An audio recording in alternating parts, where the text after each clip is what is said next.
Analogue paneer को प्रतिबंध 1 साल के लिए क्यों? अगर ये स्वास्थ्य के लिए हानिकारक है तो हमेशा के लिए क्यों नहीं? एक्ट में एट ए टाइम 1 साल के लिए ही कर सकते हैं। तो अगर जैसे कि प्रोहिबिटेड आइटम गुटखा का देखो तो इस बार मैंने फिर से वो ऑर्डर इशू की है, तो हर साल होती है। जैसे कि प्रोहिबिट गुटखा 2012 से प्रोहिबिटेड है, लेकिन 1 साल का होता है, उसका रिव्यू जाता है, उसके बाद फिर हो जाता है। So this is how it will be. आपको नहीं लगता कि एफएसएसएआई को ही अगर स्वास्थ्य के लिए हानिकारक है तो पूरी तरह प्रतिबंधित पूरे देश में कर देना चाहिए? ओके, ये सवाल आपको फसाई को बोलना चाहिए, उसके खिलाफ I can not speak on that. So non dairy products mix करतात डेअरी प्रोडक्ट्स होणार, तर पुढच्या काळात एफडीए वीगन प्रोडक्ट्सला प्रमोट करतील का? I am not here to promote or prohibited item just based on something. I am here, मला authority prohibit करण्याची यासाठी दिलेली आहे फूड सेफ्टी कमिशनरला की ते जर पब्लिक हेल्थच्या इंटरेस्टमध्ये नसेल तर किंवा इंडेंजर पब्लिक हेल्थ होत असेल तर, right. Tofu is not prohibited, मी स्पेसिफिकली मेन्शन केलेलं आहे. आय एम व्हेरी, माझ्या ऑर्डरमध्ये मला माहिती होते कन्फ्युजन, ऑर्डरमध्ये स्पेसिफिकली नमूद केलेलं आहे. इश्यू इथं vegan, non vegan, veg, non veg, this is a choice of the people, that is not my choice, right. Food safety and standard authority of इंडियामध्ये फूडच्या कॅटेगरी केलेल्या आहेत आणि 18 प्रकारचे 18 प्रकारचे आपल्या फूड कॅटेगरी आहेत, त्या डिफाईन केलेल्या आहेत. त्याच्या व्यतिरिक्त ज्या कॅटेगरी असतील त्या प्रोप्रायटरी कॅटेगरी म्हणतो त्याला, म्हणजे प्रिपेअर केला पण त्यासाठी मग फसायची मान्यता लागते की ते प्रॉपर तयार करणं विकण्यासाठी फसायची मान्यता लागते. कुणाला पाहिजे वेगळा काहीतरी आयटम तयार करायचा ते बघतात, त्याचं कॉम्बिनेशन फॉर्म्युलेशन जे असेल त्याच्या अनुषंगाने फसाईकडे जातात, फसाई एक्झामिन करतं, त्याला परमिट करतं किंवा रिजेक्ट करतं. सो ही त्याच्यातली स्टँडर्ड पद्धत आहे.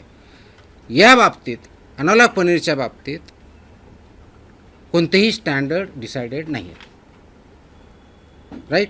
आणि म्हणून त्या दृष्टीनं ते पब्लिक हेल्थ आहे याच्यावरती सेंट्रल ॲडवायझरी कमिटीवरती खूप मोठ्या प्रमाणात डिस्कशन झालेलं आहे, ऑफिशियल झालं. Central advisory committee chairman CEO फसायचे असतात आणि food safety commissioner of all the states are the member. त्याच्यामध्ये 48th कमिटीचे त्याच्यावर डिस्कशन झालं आणि त्याच्यानंतर त्याच्यामध्येही तेच ॲडवाईज केलं.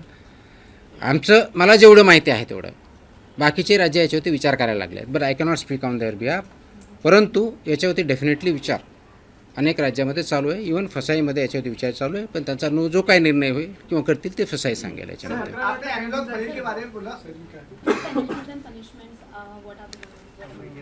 प्रोहिबिटेड आइटम का जो पनिशमेंट है वही पनिशमेंट यहाँ पे है जो हमने गुटखा के बारे में बोला.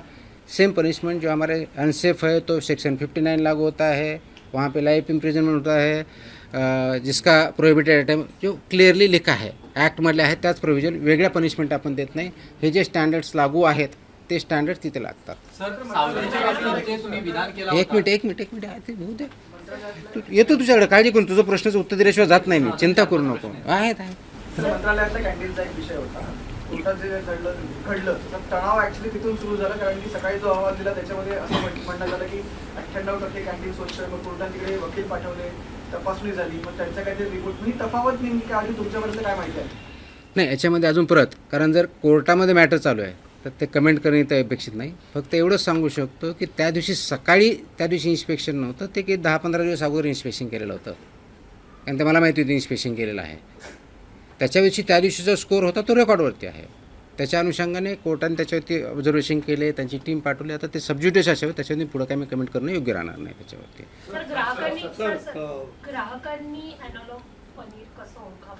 आता ओळखण्याची गरजच नाही, प्रोहिबिट केलं आहे.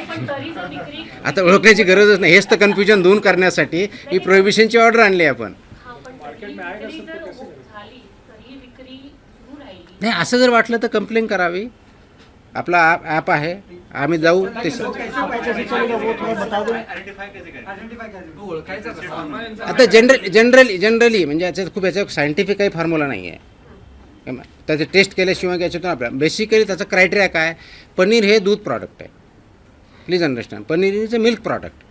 ते मिल्कशिवाय दुसरा कशाच आहे, म्हणजे पार्टली असेल किंवा फुल्ली, तर दॅट बिकम्स अनॉलॉग पनीर. अनॉलॉग म्हणजे काय, सबस्टिट्यूट. प्लीज अंडरस्टँड, म्हणजे दुधाला सबस्टिट्यूट समथिंग, पनीरला समथिंग सबस्टिट्यूट, हा त्याचा आता अनाला म्हणजे त्या दृष्टिकोनातून आहे. आता ते ओळखायचं कसं, मला जे सांगितलं हे काय सायंटिफिक नाही, कारण तुम्ही मीडियावरती दाखवणार मी असं म्हटलं आहे म्हणून पुढं काहीतरी करणार, त्याचा सायंटिफिक कोणताही बेस नाही. पण आपण एक टेंटेटिव्हली एक काय म्हणून त्याला ठोकताळा इज द वर्ड. ठोकताळा बघा, जनरली पनीर सॉफ्ट असेल इमिजिएटली, त्याच्यामध्ये त्याला हार्ड करण्यासाठी लागत नसेल तर generally that is made of milk generally. So that is generally by and large.